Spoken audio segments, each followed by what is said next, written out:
The anxiety isn't subtle anymore. It shows up in private conversations and contract negotiations, and increasingly in public statements from people across the industry.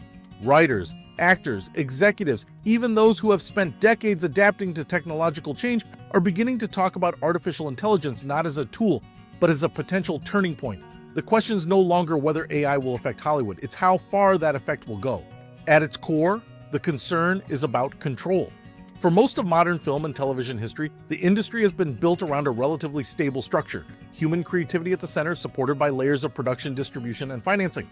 AI challenges that structure by introducing the possibility that parts of the creative process, writing, editing, visual effects, even performance, can be generated, modified, or scaled in ways that were previously impossible. That doesn't mean AI can replace human storytelling overnight, but it does mean that certain roles, especially those tied to early-stage creation or repetitive production tasks, could change dramatically. For writers, the fear is not just that AI could generate scripts, but that it could be used to produce drafts, rewrites, or ideas at a fraction of the cost. For actors, the concern extends to likeness and voice, whether their image can be replicated or reused without meaningful compensation or control. For executives, the uncertainty is broader. If content becomes easier and cheaper to produce, what happens to the economics of the entire system? These concerns aren't theoretical, they've already begun shaping negotiations and contracts. The most recent labor discussions in Hollywood placed AI at the center, with unions pushing for clear boundaries around how it can be used. That alone signals a shift.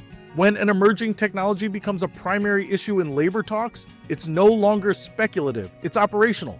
At the same time, there is a quieter, less discussed tension within the industry. Hollywood has always been defined by its ability to adopt new tools. From sound to color to digital effects, each technological leap was initially met with skepticism before becoming standard.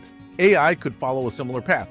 Some creators are already experimenting with it as a way to enhance productivity, explore ideas more quickly, or reduce costs in areas that don't directly impact the final creative vision. That creates a divide. On one side are those who see AI as a threat to jobs, identity, and the craft itself.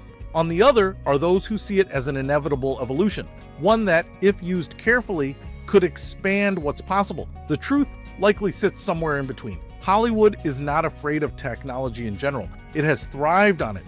What makes AI different is that it doesn't just change how things are made, it begins to touch on who makes them and what role human creativity plays in the process. That's a more existential question than the industry is used to confronting.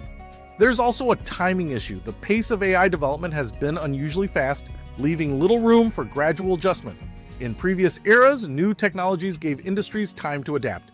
AI is compressing that timeline, forcing decisions to be made before the long-term implications are fully understood. So yes, there is fear, but it's not simply fear of replacement, it's fear of uncertainty, fear of losing control over intellectual property, over creative identity, and over the economic model that has defined Hollywood for decades. At the same time, history suggests that total disruption is rarely as immediate as it first appears. What's more likely is a period of tension, negotiation, and gradual integration where some roles evolve, others shrink, and entirely new ones emerge. The industry isn't facing a single moment of disruption. It's entering a prolonged transition. And like every transition in Hollywood, the outcome will depend less on the technology itself and more on how the people inside the system choose to respond to it.